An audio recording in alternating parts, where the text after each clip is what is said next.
prestatif. Oke, kita bahas satu-satu ya. Untuk perilaku kerja prestatif.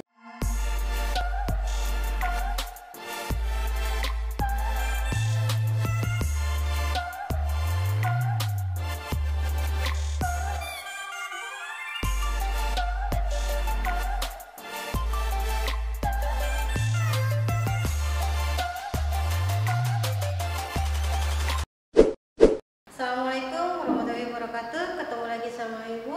Jangan pernah bosan sama Ibu ya. Ibu paling kece soalnya. Oke, di sini Ibu akan melanjutkan materi sebelumnya atau melanjutkannya. Tapi sebelum masuk ke materi, untuk kalian yang buka ini, mau pagi, mau siang, sore atau malam, jangan lupa subscribe, komen, dan likes. Oke, untuk kalian yang udah ngikutin materi di awal, kita lanjutin di materi selanjutnya, yaitu tentang menerapkan sikap dan perilaku kerja prestatif. Sebenarnya apa sih kerja prestatif itu? Yang pertama kita bahas dulu tentang tujuan dari kerja prestatif. Apa itu? Yaitu adalah sikap dan perilaku manusia yang terbentuk dari kebiasaan yang dilakukan setiap harinya. Dan kebiasaan positif ataupun negatif itu akan menghasilkan sikap dan perilaku sesuai dengan yang dilakukan, baik itu positif ataupun negatif, dan menentukan dari sebuah keberhasilan dari seseorang. Nah, untuk selanjutnya adalah pembekalan sumber daya manusia prestatif. Yang pertama adalah penguasaan diri penuh inisiatif, dapat dipercaya, prestatif, dapat menemukan dan memecahkan masalah, serta mengambil keputusan dengan tepat. Yang kedua adalah keterampilan dalam memanfaatkan kesempatan atau peluang dan menyesuaikan diri dalam menghadapi perubahan. Yang terakhir, dapat menghadapi segala perbedaan, memiliki tenggang rasa, merasa empati atau simpati, dan peka dalam berkomunikasi secara efektif. Itu adalah pembekalan sumber daya manusia dalam prestatif. Untuk selanjutnya tentang perilaku, tujuan, dan manfaat kerja prestatif. Oke, kita bahas satu-satu ya. Untuk perilaku kerja prestatif di sini adalah perilaku yang menunjukkan hasil kerja yang selalu ingin maju di segala bidang, yaitu dengan adanya prestasi yang baik dari hasil pekerjaan dengan ditandai adanya tingkat produktivitas tinggi dari suatu kerja. Jadi, untuk perilaku kerja prestatif ini adalah orang yang selalu ingin unggul dalam segala bidang. Jadi dia tidak mau dikalahkan oleh siapapun. Jadi kalau misalkan ada yang unggul di antara mereka, dia selalu ingin menjadi yang terbaik. Ketika ada yang unggul, dia mau jadi lebih unggul dari sebelumnya. Itu adalah perilaku kerja prestatif. Itu kerja prestatif bisa kita temukan dalam berbagai bidang kehidupan kita, baik yang kerja dalam suatu perusahaan, suatu organisasi, suatu sekolah, suatu yayasan, ataupun mungkin kalian yang sekolah, baik itu yang beda jurusan, beda dengan yang satu jurusan, sekolah, satu beda kelas, satu deretan bangku ataupun berbeda, itu ingin selalu unggul dari yang lainnya. Yang kedua, itu adalah tujuan kerja prestatif, yaitu menunjukkan kemampuan keberhasilan dalam melakukan suatu usaha, memperoleh kepuasan dalam berusaha, dan mendapatkan penghargaan dari orang lain atau masyarakat serta mempengaruhi orang lain. Jadi untuk tujuan kerja prestatif ini adalah menunjukkan kemampuan keberhasilan dalam melakukan segala usahanya. Jadi segala usaha yang dilakukan itu harus menunjukkan hasilnya yang maksimal. Jadi kalau kita punya perilaku kerja prestatif, hasilnya itu harus sesuai dengan apa yang kita inginkan. Ketika kita mencapai itu, kita ada kepuasan.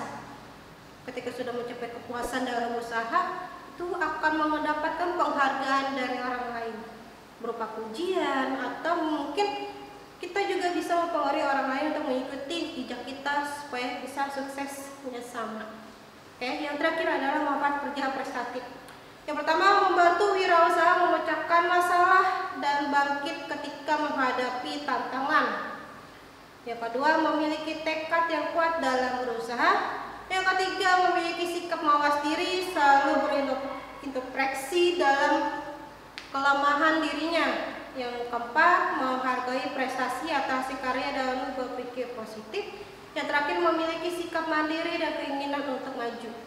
Jadi segala kerja prestatif itu walaupun dia dalam segala bidang akan memberikan manfaat, yaitu selalu keinginan untuk maju.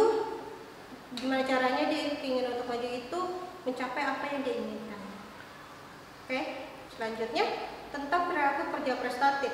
Di sini ada 5 perilaku kerja prestatif. Yang pertama kerja ikhlas, yang kedua kerja mawas, yang ketiga kerja cerdas, yang keempat kerja keras, dan terakhir kerja tuntas. Oke, kalau kerja ikhlas itu sama dengan kita bekerja dengan sungguh-sungguh dari hati untuk menghasilkan sesuatu yang kita inginkan. Apapun pekerjaannya kita harus melakukan itu dengan hati. Kalau kita melakukannya dengan hati, apapun hasilnya kita puas dengan itu. Oke, itu salah satunya. Contohnya untuk kerja ikhlas, misalkan kalian kerja dalam sebuah organisasi yang membantu anak-anak jalanan. Sebelumnya ibu pernah cerita kalau ibu pernah terlibat dalam organisasi yang membantu anak-anak jalanan itu untuk bisa belajar. Nah, itu salah satu bentuk dari kerja prestatif. Oke, selanjutnya itu prinsip kerja prestatif. Yang pertama, menurut kemampuan Kensen, kemampuan yang harus dimiliki seorang wirausaha dalam kerja prestatif. Yang pertama, pengetahuan tentang usahanya. Yang kedua, imajinasi atau ide. Yang ketiga, pengetahuan praktis. Keempat, keterampilan berkreasi. Kelima, pandang jauh ke depan. Yang keenam, kemampuan untuk berhitung dan memprediksi keadaan masa depan. Yang terakhir adalah kemampuan dalam berkomunikasi. Nah, untuk prinsip kerja prestatif ini kita bisa mengambil contoh dari kepala sekolah kita sendiri, bagaimana caranya beliau bekerja secara prestatif, mengumpulkan segala usaha untuk mencapai tujuan. Nah, salah satunya saya perhatikan ketika bapak kepala sekolah kita ini melakukan kerja prestatif itu memiliki pandangan jauh ke depan. Jadi ketika orang lain sedang menganalisa, dia sudah mempunyai satu keputusan apa yang harus diambil ketika menghadapi satu masalah. Oke, selanjutnya ada ciri-ciri kerja prestatif. Menurut Dr. Heri Oshima, terdapat ciri-ciri kerja prestatif. Yang pertama, kerajinan. Yang kedua, pengabdian. Ketiga, keutuhan. Yang keempat, rasa tanggung jawab. Yang kelima, kehati-hatian. Keenam, keserbabisaan. Yang ketujuh, daya pembaruan. 8, semangat kerjasama. Dan terakhir adalah hasrat untuk belajar. Nah, untuk prinsip-prinsip kerja prestatif sendiri, yang pertama memiliki respon yang cepat terhadap perubahan. Yang kedua, melakukan proses belajar dengan sungguh-sungguh. Yang ketiga, mengetahui sejauh mana kemampuan diri sendiri. Yang keempat, memiliki motivasi yang tinggi dalam mencapai kemajuan. Yang terakhir adalah mendorong kemampuan praktik dan keterampilan dalam proses belajar yang efektif dan efisien. Oke, untuk prinsip selanjutnya ada prinsip namanya 3H, yaitu hard work, dan head work. Kalian bisa baca sendiri dalam slide-nya untuk penjelasan selanjutnya. Oke, untuk penjelasan selanjutnya kalian bisa buka link yang terdapat dalam description box. Kalian bisa tanya-tanya di situ, kalian bisa komen. Nanti selanjutnya kita akan melakukan Zoom meeting. Oke, sekian dari Ibu. Wassalamualaikum warahmatullahi wabarakatuh.